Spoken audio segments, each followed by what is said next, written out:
Sveiki visi. Nu ką, ruošiamės sezonui, jau kažkas atidarė sezoną. Ir dabar darom boilius tirpukus iš Life System mikso. Vat, procesas viskas toks. Vat.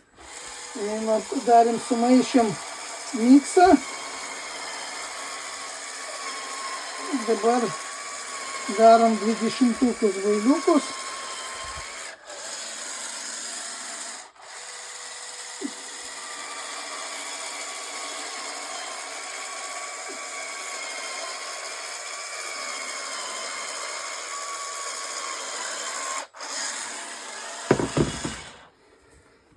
Sulenta.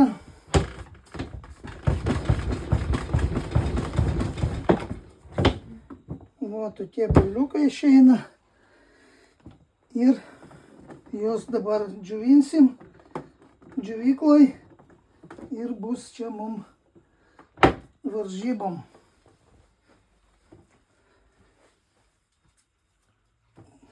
O taip džiovykla atrodo. Vat. Džiovinsim kažkur 3 paras.